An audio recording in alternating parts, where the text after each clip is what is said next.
Jake Collins stood in front of the large window in his lab. He watched the stars move slowly past the ship. The research vessel Frontier had been his home for 3 years now. Jake was a scientist who studied alien life forms. He had always dreamed of meeting real aliens, but so far they had only found empty planets and old ruins. The alarm bell rang through the ship. Jake dropped his coffee cup and ran to the main deck. Captain Lisa Martinez was already there, looking at the big screen with wide eyes. "What is it?" Jake asked. "We got a message," Lisa said. "From the planet below us." Jake felt his heart beat faster. They had been studying this planet for 2 weeks. It looked like Earth in many ways. There were oceans, forests, and what looked like cities, but they had not seen any signs of life yet. "Play the message," Lisa ordered. The screen showed a tall, thin creature. Its skin was blue and seemed to shine like oil in sunlight. It had 4 arms and large, dark eyes. When it spoke, the words came through their computer translator. "Greetings, beings from the sky," the alien said. "I am the prime bloom keeper of the Zephyrian people. We have been waiting for you. Our sacred time has come. You must send us the chosen one." Jake looked at Ryan Hughes, the man who worked with alien communications. Ryan was just as confused as Jake felt. "The chosen one?" Lisa asked. "What does that mean?" The alien continued speaking. "Our mating season begins in 2 days. According to our old stories, a being from the stars will come to help us. This being must take part in our sacred unveiling ritual. They must disrobe us so we can create new life." Jake's face turned red. Ryan started coughing. Lisa looked like she had been hit by lightning. "Did it just say what I think it said?" Lisa whispered. The alien kept talking. "We know the chosen one is among you. We can feel their energy. Send them down to us. Time is running short." The message ended. The 3 humans stood in silence for a long moment. "Okay," Lisa said slowly. "That was not what I expected for first contact." Jake felt sick to his stomach. "Captain, I don't think I'm ready for this kind of mission." "Nobody is ready for this," Ryan said. "But we can't ignore first contact with an alien race." Lisa sat down in her chair and rubbed her forehead. "The rules say we must respond to any peaceful contact from alien life. But this..." She waved her hand at the screen. "Maybe we misunderstood something," Jake said hopefully. "Maybe the translator made a mistake." Ryan checked his computer. "The translation program is working fine. The words are clear." Another message came through. This time, a different alien appeared on screen. This one was smaller and had gold skin instead of blue. "Time grows short, sky beings," it said. "Our people are ready for the ceremony. The chosen one must come now. We have prepared the sacred place for disrobing. All our people wait to see the miracle." Jake sat down hard in a chair. "This can't be happening." "We have to send someone down there," Lisa said. "We can't just ignore them. But what if they really want..." Jake couldn't finish the sentence. "We'll figure it out," Lisa said firmly. "Jake, you're our alien life expert. You know more about this stuff than anyone else on the ship." "I study alien plants and simple animals," Jake said. "Not this." Ryan looked at his computer again. "Captain, I'm getting more messages. They're coming from all over the planet. Every city is talking about the chosen one and the ceremony." Lisa made her decision. "Jake, Ryan, you're going down to the planet. Take the small ship. Try to understand what they really want. But be careful." Jake felt like his legs had turned to water. "What if they try to force me to do something?" "Then you get out of there fast," Lisa said. "We'll keep the ship ready to pull you out." 2 hours later, Jake and Ryan sat in the small transport ship heading toward the planet. Jake kept reading everything he could find about alien mating customs. Most of it made him feel worse. "Maybe they don't mean what we think they mean," Ryan said for the 10th time. "Maybe," Jake said, but he didn't sound sure. The planet grew larger in front of them. They could see forests and rivers and what looked like crystal cities. It was beautiful, but Jake felt too scared to enjoy it. "Incoming message," Ryan said. The screen showed the Prime Bloom Keeper again. "Welcome, Chosen One. Land at the coordinates we are sending. Our people are gathered and ready for you." Jake looked at the landing coordinates. There were thousands of aliens waiting for them. They all seemed excited and happy. "Here we go," Ryan said as he started landing the ship. Jake closed his eyes and tried to calm down. He was about to meet an alien race for the first time in human history. He just hoped he would survive whatever they had planned for him. The ship touched down with a soft bump. Through the window, Jake could see hundreds of aliens gathering around them. They were all different colors: blue, gold, green, and purple. They were singing something that sounded like beautiful music. Ready? Ryan asked. Jake took a deep breath. No, but let's do this anyway. He opened the ship's door and stepped out onto an alien world for the first time in his life. The moment Jake stepped onto the alien ground, hundreds of Zephyrians began making musical sounds. Their voices mixed together like a beautiful song. Some of them had flowers in their forehands. Others held shiny crystals that caught the sunlight. Jake felt his knees shake as the Prime Bloom Keeper walked toward him.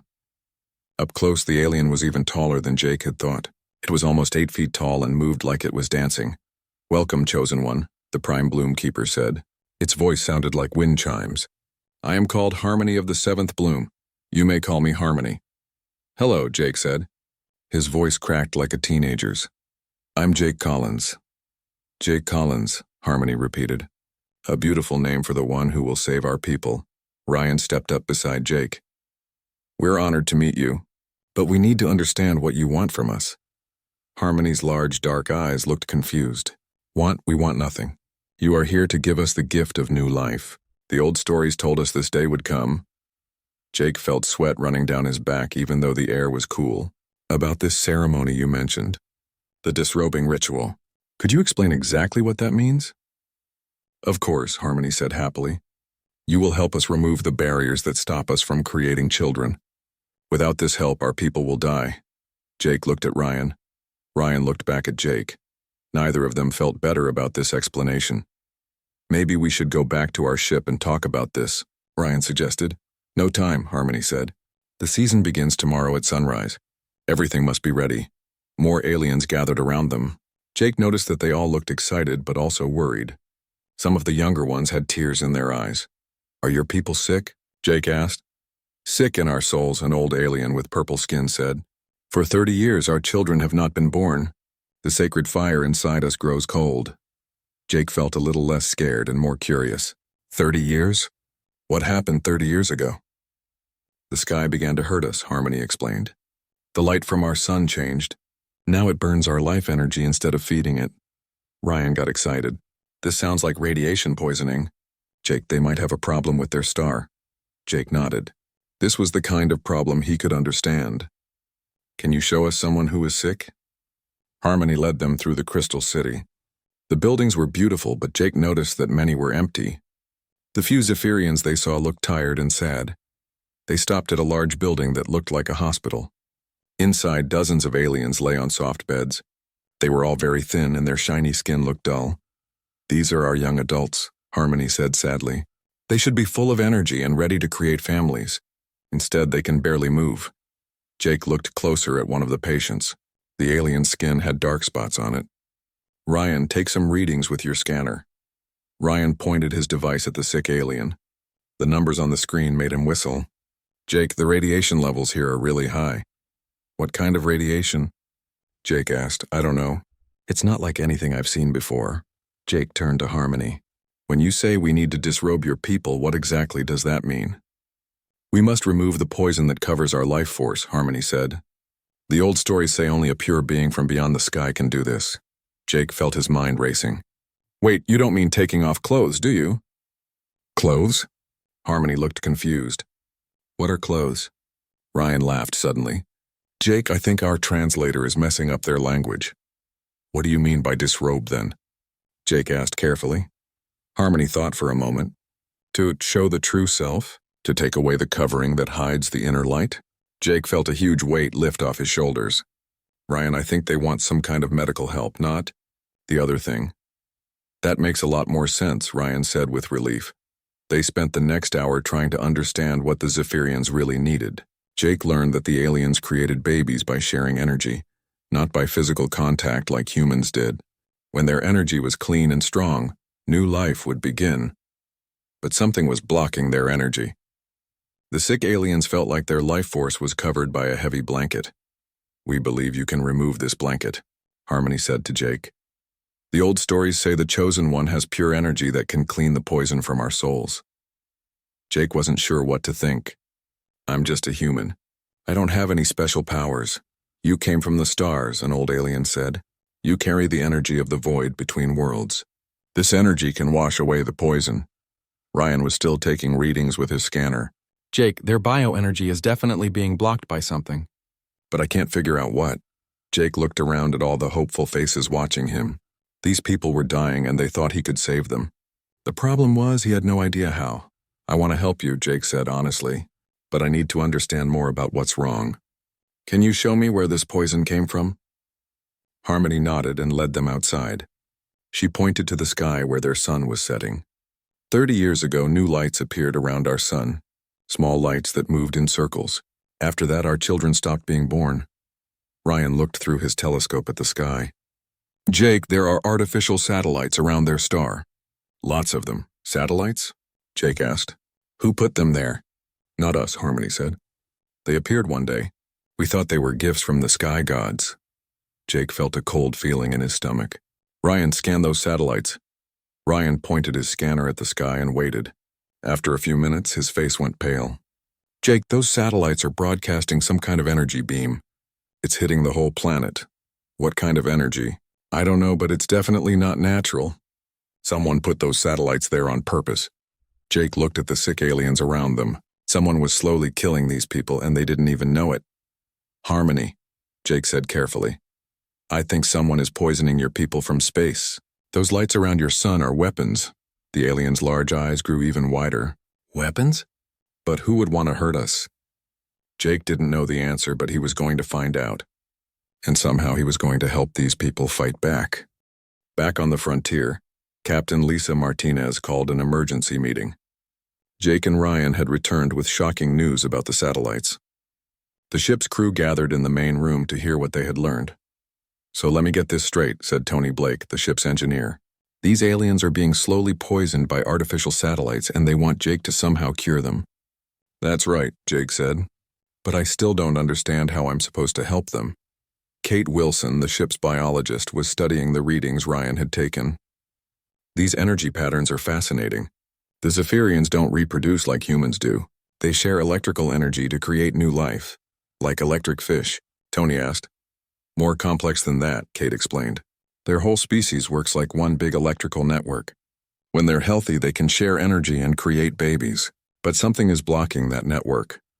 Lisa looked at the data on the main screen.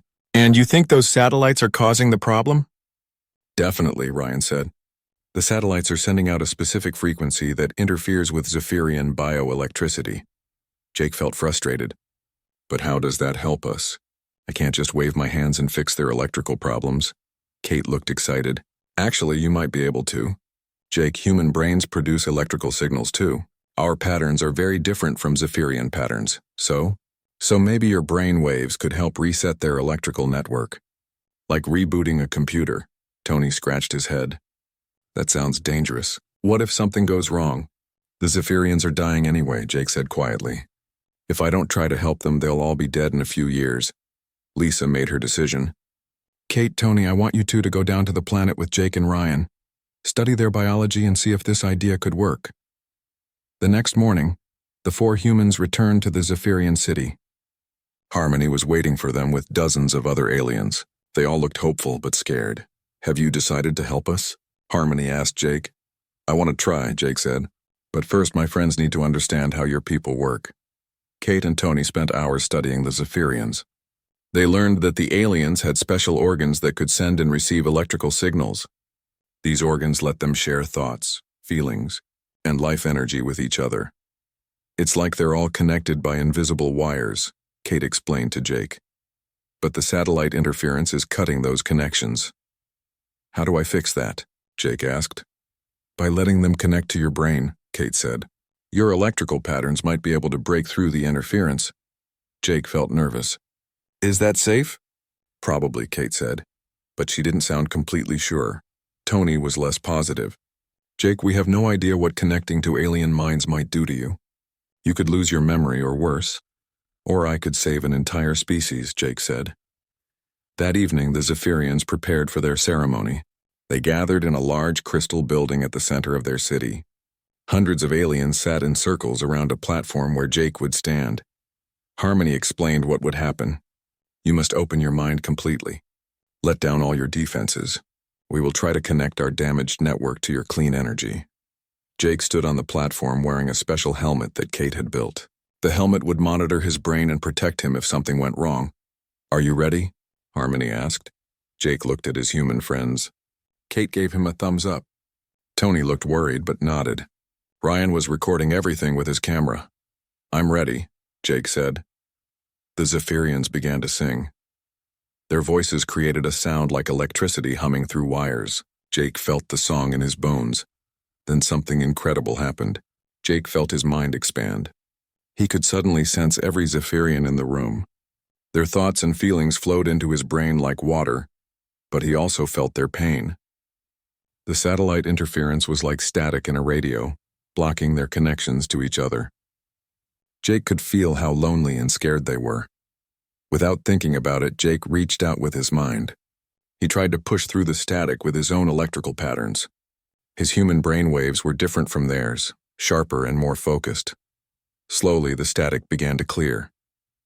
Jake felt the Zephyrians' connections to each other getting stronger. Their joy and relief flowed through him like warm light, but something else was happening too.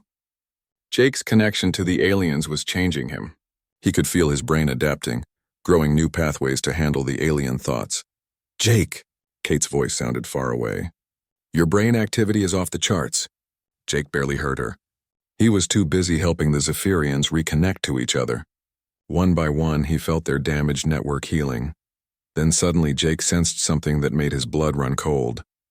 Through the alien network, he could feel other minds, alien minds that were not Zephyrian. These minds were cold and cruel and full of hate. The minds belonged to the creatures who had put the satellites around the Zephyrian sun. Jake saw flashes of images from these evil minds. He saw ships full of reptile-like aliens planning to take over the Zephyrian planet. He saw them laughing as they slowly poisoned an entire species. "I can see them," Jake whispered. "The ones who are doing this." "Who?" Harmony asked, her thoughts flowing directly into Jake's mind. "Aliens called Vorthans," Jake said, reading the information from their network. "They want your planet for themselves. They've been slowly killing you so they can move in without a fight." The Zephyrians' anger flowed through the network like fire. For the first time in 30 years, they felt truly connected to each other. "And they were furious. What do we do?" Harmony asked. Jake felt his human stubbornness mixing with Zephyrian anger. "We fight back." The ceremony was working better than anyone had hoped. The Zephyrians were healing. But now they faced a new problem. How could a peaceful species fight against aliens who had been planning their destruction for 30 years? Jake smiled, his mind still connected to hundreds of alien thoughts. "I have some ideas about that." Jake woke up the next morning feeling different. His head buzzed with thoughts that weren't completely his own. He could still sense the Zephyrian network, even though the ceremony had ended hours ago. Kate was checking his brain scans when he sat up. "How do you feel?" she asked. "Strange," Jake said honestly. "I keep hearing whispers in my mind. Zephyrian voices." "The connection didn't break completely," Kate said with worry. "Your brain has changed, Jake. You've grown new neural pathways that can talk to their network." "Is that bad?" "I don't know. You're the first human to connect with an alien mind. We have no idea what the long-term effects might be." Jake stood up and walked to the window. Down in the city, he could see Zephyrians moving around with more energy than they'd had in years. Many of the sick ones were already getting better. "At least it worked," he said. Tony burst into the room. "Jake, you need to see this. The Vorthan ships are moving." They hurried to the main deck where Ryan was monitoring space around the planet. The big screen showed several large ships coming toward them. "They know something happened," Ryan said. "The ships were hiding behind the planet's moon, but now they're heading straight for us." Captain Lisa looked grim. "How many ships?" 12 that I can see. Each one is 3 times bigger than our ship." Jake felt fear from the Zephyrian network flowing into his mind. Down on the planet, every alien was terrified. They had just learned they could fight back, and now their enemies were coming to destroy them. "We have to warn them," Jake said. "Warn them about what?" Lisa asked. 12 warships are coming to wipe out their entire planet. What can they do against that? Jake felt something stir in his mind. Human stubbornness mixed with Zephyrian desperation. Maybe more than you think. Jake contacted Harmony through his mental link. The alien leader's thoughts came through clearly, along with the voices of thousands of other Zephyrians. "We see the ships," Harmony said in his mind. "Our people are afraid." "Don't be afraid," Jake thought back. be angry. Through the network, Jake shared his human memories. He showed them stories of humans fighting against impossible odds. He shared the human refusal to give up, even when everything seemed hopeless. "Your people are peaceful," Jake said to the network, "but sometimes you have to fight to protect peace." "We don't know how to fight," came the reply from thousands of voices. "Then learn," Jake said. "I'll teach you." On the frontier, the crew watched in amazement as Jake sat with his eyes closed, his mind connected to an entire alien species. His brain scans showed incredible activity as he shared human concepts with the Zephyrians. "What's he doing?" Tony asked. Kate watched the readings. "He's teaching them. Look at this. He's transmitting complex tactical information directly into their network." Jake was sharing everything he knew about human warfare. But more than that, he was sharing the human spirit that never gives up.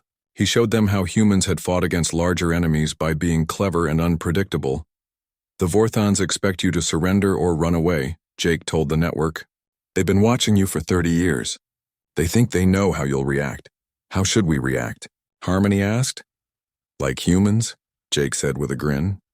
Over the next few hours, something amazing happened on the Zephyrian planet. The peaceful aliens began preparing for war, but not in the way anyone expected. Instead of building weapons, they used their electrical network to hack into their own technology. Instead of making armies, they organized every citizen into flexible groups that could move and change quickly. Jake taught them the human art of making weapons from everyday things. The Zephyrians took their crystal technology and turned it into electrical disruptors. They modified their transportation devices into mobile fighting platforms. But the most important thing Jake shared wasn't about weapons or tactics. He shared the human belief that any fight could be won if you were willing to think differently. "The Vorthons have bigger ships and better weapons," Jake explained to the network. "But they've been planning this attack for 30 years using the same plan. They're not ready for you to change." Through his connection to the network, Jake felt the Zephyrians' fear transforming into determination. They were still scared, but now they were also angry, and they were ready to surprise their enemies. The Vorthon ships reached the planet just as the sun was setting. Their leader sent a message to the surface, expecting the usual Zephyrian surrender. "Peaceful Zephyrians," the Vorthon commander said in a harsh, hissing voice. "Your time is over. Prepare for cleansing so that worthy species may use your world." The reply that came back was not what the Vorthons expected. "Dear Vorthons," Harmony's voice said sweetly, "we have a message for you from our new human friends. The message is, go away, or we'll show you what humans call a fair fight." The Vorthon commander laughed. "Humans? We see only one small human ship. We are not concerned." "You should be," Harmony said, "because humans taught us something very important. They taught us that sometimes the best way to win a fight is to make sure the other side can't fight at all." That's when the Zephyrians revealed what they had been building while Jake distracted the Vorthons with conversation all across the planet. Crystal towers that looked like decorations suddenly came alive with electrical energy. The towers were connected through the Zephyrian network, creating one massive electrical weapon. The weapon didn't destroy the Vorthon ships. Instead, it sent out a pulse that overloaded their electrical systems. 12 powerful warships suddenly became 12 pieces of space junk floating helplessly around the planet. Jake felt the joy and triumph flowing through the Zephyrian network. For the first time in 30 years, they had fought back against their oppressors and won. But he also felt something else. The Vorthons weren't finished yet. This was just the first wave. "This was just a test," Jake said to Harmony. "They'll send more ships. Then we'll be ready for them," Harmony replied. "Thanks to you, we remember how to fight."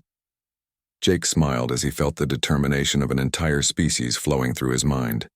The Zephyrians had learned the most important human lesson of all: never give up. 3 days after the first battle, Jake stood on top of the highest crystal tower in the Zephyrian city. Through his connection to their network, he could feel the entire planet preparing for war. Captain Lisa and the crew of the Frontier had come down to help coordinate the defense. The peaceful research ship was now the command center for the first human-alien military alliance in history. "Status report," Lisa said as she climbed up to join Jake on the tower. "The Vorthons are coming back," Jake said without opening his eyes. "I can sense their ships through the network. This time they're bringing everything they have." "Or how many ships?" "Over 100, Jake said grimly. They're not taking any chances this time. Lisa felt her stomach drop. Jake, we can't fight that many ships. Even with the Zephyrian weapon, the odds are impossible. Jake opened his eyes and smiled. Captain, when have impossible odds ever stopped humans? Through his mental link, Jake was coordinating with Zephyrians all across the planet. But he wasn't just planning defense anymore. He was planning something that would end the Vorthon threat forever. What are you thinking? Lisa asked. The Vorthons have been planning this invasion for 30 years, Jake said. All their ships, all their soldiers, all their leaders are coming here for the final battle. That's what worries me. It shouldn't, Jake said. Because that means if we win this battle, we win the whole war. Kate and Tony were down in the city working with Zephyrian engineers.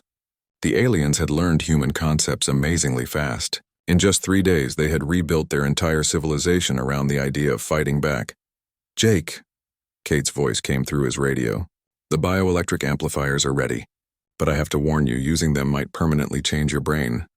Change it how? Jake asked. You might become more alien than human. We don't know if you'll be able to come back from this.